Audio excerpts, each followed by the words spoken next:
Assalamualaikum warahmatullahi wabarakatuh. Alhamdulillahi rabbil alamin.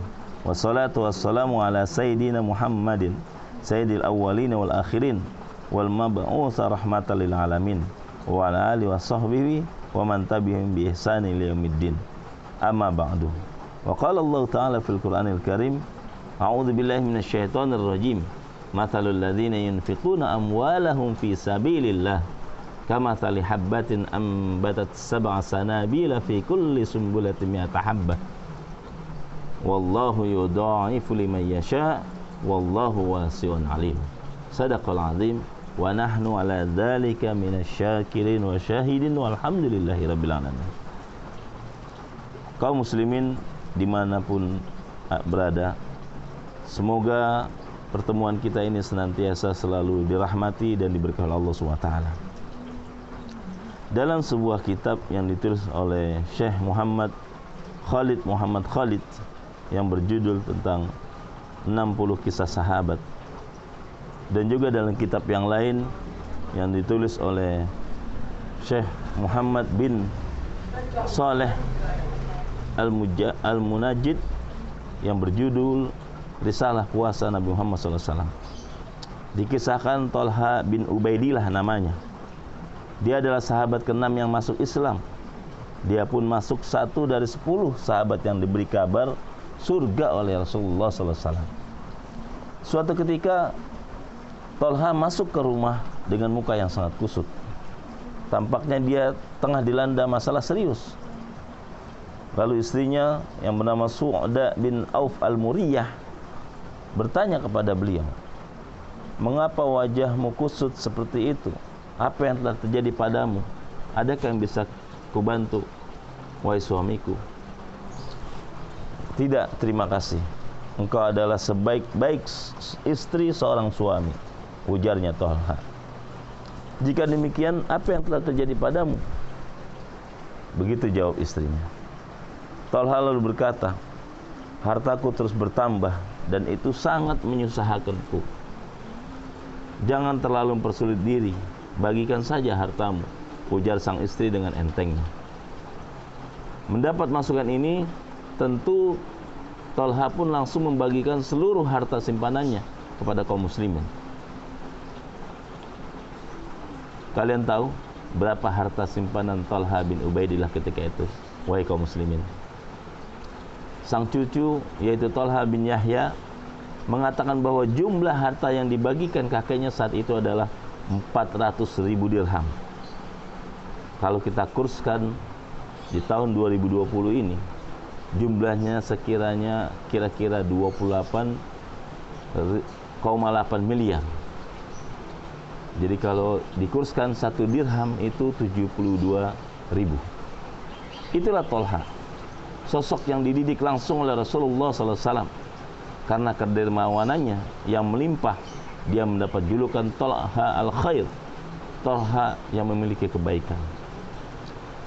Kaum muslimin yang Allah SWT, sebagaimana firman Allah di mukadimah saya katakan, a'udzubillahi minasyaitonir rajim, mathalul ladzina yunfiquna amwalahum fi sabilillah kamathali habbatin anbatat sab'a sanabila fi kulli sumbulatin mi'ata habbah wallahu yudha'ifu liman yasha' wallahu wasi'un alim. Artinya, perumpamaan nafkah yang dikeluarkan oleh orang-orang yang menafkahkan hartanya di jalan Allah adalah serupa dengan sebutir benih yang menumbuhkan 7 bulir, pada tiap-tiap bulir 100 biji. Allah melipat gandakan ganjaran bagi siapa yang dikehendaki, dan Allah maha luas karunia-Nya, lagi maha mengetahui. Ayat 261 surah Al-Baqarah. Kaum muslimin melakukan Allah SWT, sahabatku, tentu di bulan Ramadan ini merupakan bulan di mana Allah melipat gandakan kebaikan yang kita lakukan. Walaupun dalam kondisi pandemik COVID-19 yang tentunya banyak orang dirumahkan, banyak orang yang tidak bekerja, bukan berarti kita tidak bisa melakukan sebuah kebaikan sedikit pun.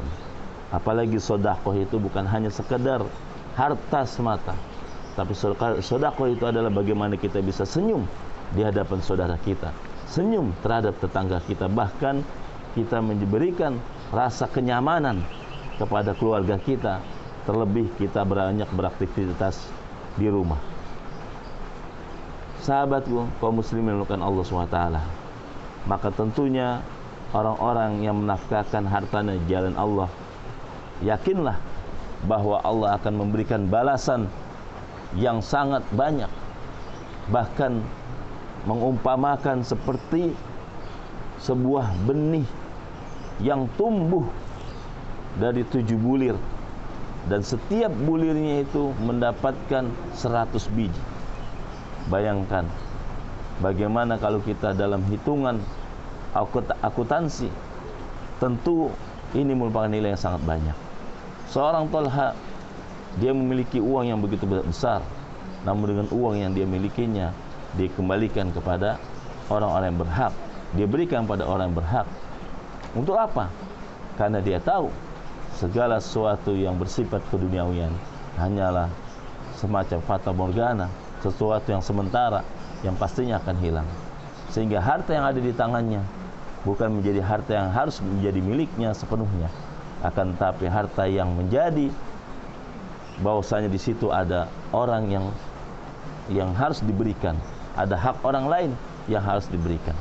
Kaum muslimin yang dimuliakan Allah SWT, saudaraku dimanapun kita berada, mudah-mudahan dalam kondisi pandemi COVID-19 ini memberikan pencerahan buat kita.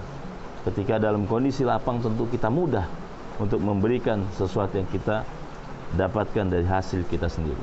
Akan tapi di dalam ketika kita dalam kondisi sempit, dalam kondisi susah, maka itulah yang mudah-mudahan menjadi hal yang terbaik yang bisa kita lakukan.